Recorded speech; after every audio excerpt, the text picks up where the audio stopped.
Well, hello and welcome to Knife Delights. I've got a special open tag response here today.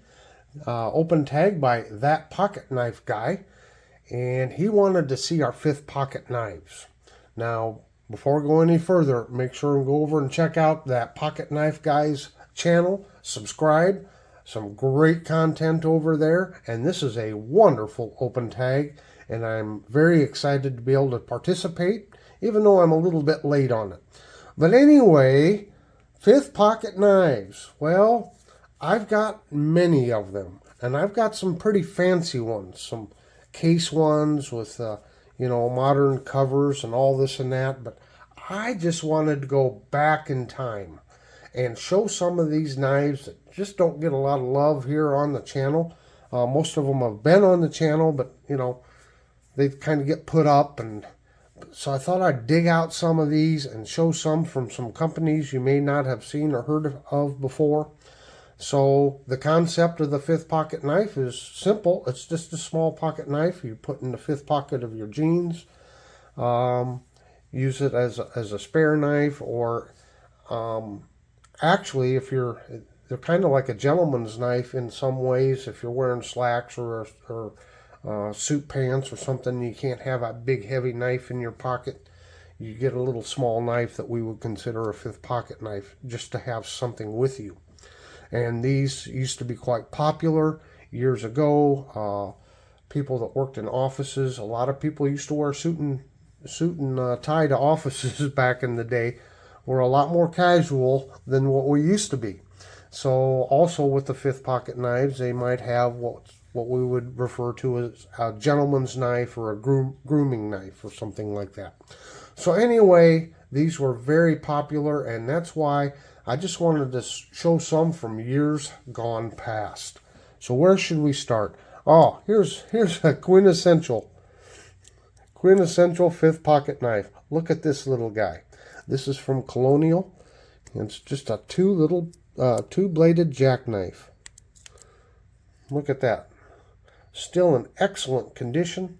The covers are still very nice on it. And let me see here. What do we got for length? Well, let's get a closed length here.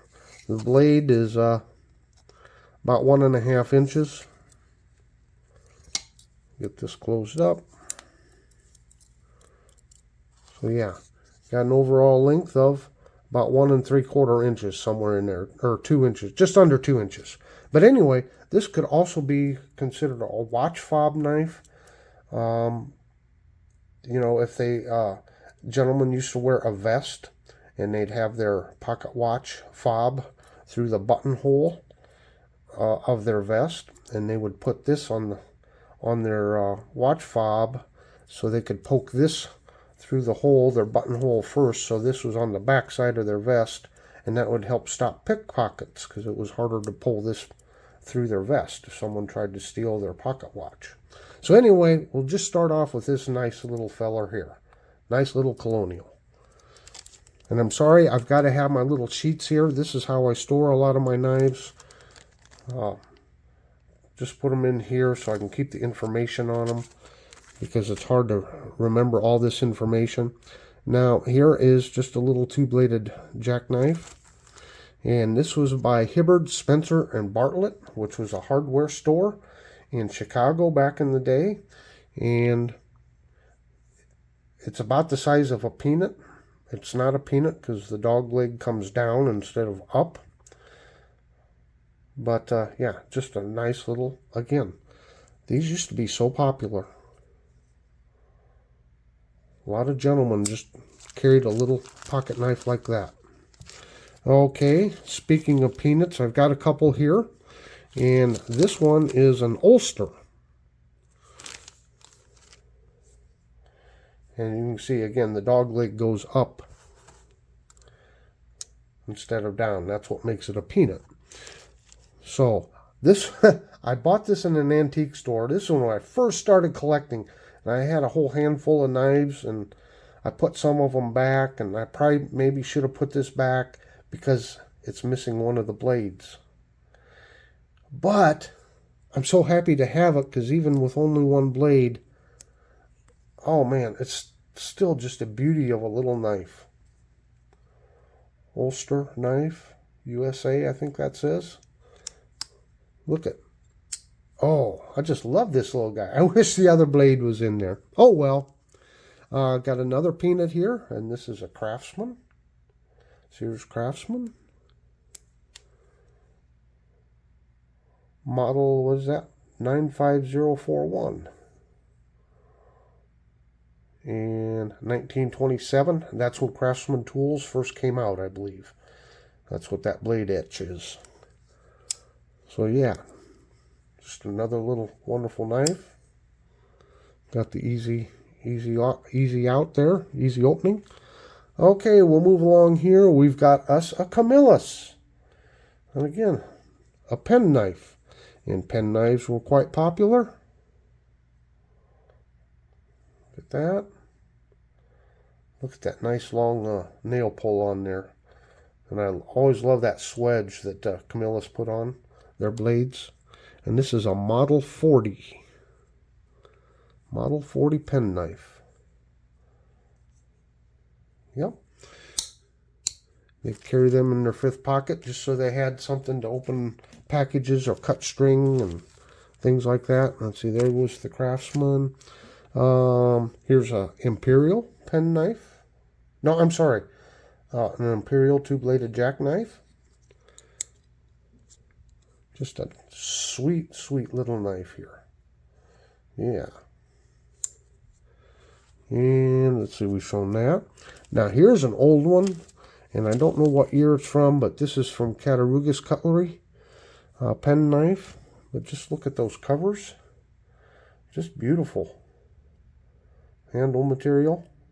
I think this is a one that's pretty bad shape, actually. Cattaraugus Cutlery. That's an old name. That is an old name.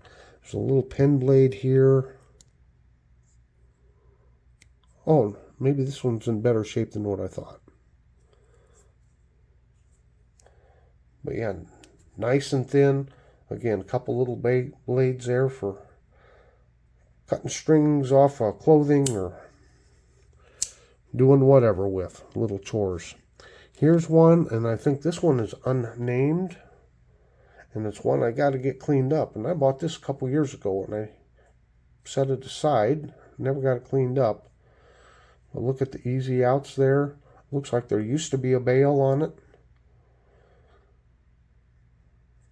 But just another, almost like a watch fob knife.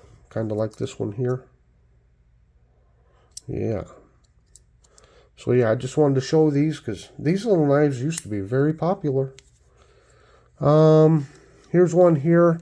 This is called Howard, from Howard Brothers. And this is that fake ivory. And Howard Brothers, it was a German company. I haven't been able to find out a whole lot of information on it. But back in the day, there was a lot of these knives imported from Germany, but they would tang stamp it and have their line of knives named with English-sounding names. So it's Howard Brothers, but just a gorgeous, gorgeous little knife here. Okay, come on, focus. There we go. Yep, the fake ivory and the brass around there. Pretty cool. Howard Brothers. Okay. Now this is getting to be just a little bit bigger, almost up into the peanuts. Well, actually, it's a little smaller than the peanuts, isn't it? This is a little small Stockman. And it's a Schmidt and Ziegler. So again, I think another knife imported from Germany. Unfortunately, the cover on this side is broke. But on this side, look at that red bone. So, yep. Even if you like carrying a Stockman, if you need a little fifth pocket knife, you can get one as a Stockman. Yep, Schmidt and Ziegler. See that tang stamp there? Model 321. Okay, moving along. This one is, oh, this is the one I think is in pretty bad shape, the blades. This is a mother of pearl. It's called Fine Steel in Germany. But just look at those covers. Yeah. And this is a pretty old knife. I'm not quite sure what the age is, but I think it's prior to the 1920s. And all it says is fine steel on it. So this is the one where yeah. Little tiny pen blade.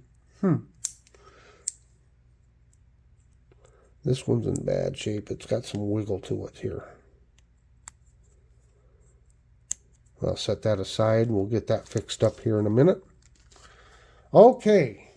Then, kind of like the tourist knife. And we got a little knife like this. This was a Souvenir knife from Iowa. And it was made by Ideal. And of course, Ideal was your basic truck stop knife or gas station knife. Go into the old gas stations and they might have a little display of these up there. So, just a nice little pocket knife there. 5th pocket knife. Okay, I talked about grooming knives.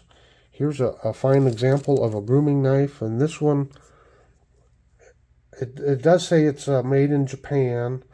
And the only tang stamp is it's a tang stamp of a Thunderbird. And so I don't know who made this. There's all kinds of little grooming blades in here. I don't want to pull them all out because it's kind of delicate. There was some scissors here, and as you can see, I was trying to straighten it out and get it to work, and it snapped right off. So oh no, the scissors are here. Must have been a different implement. But I really don't want to open up all the different blades. But this would be a 5th pocket knife here. And the handle here is sterling silver. So this was a fancy one. And again, it was made in Japan, so probably post-war. And you see you got a little lanyard there for it. So there's a very fancy 5th pocket knife, if you will.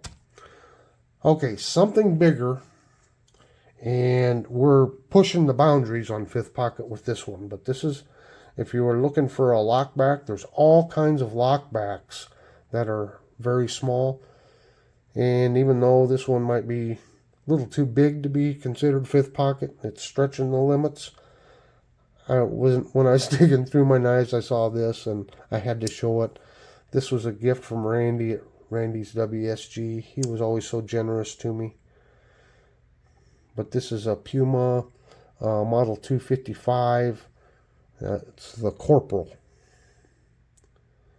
So one of their little small lockbacks. And it's heavy. This is heavy duty. It's got a little bit of blade wobble to it there. But, yeah.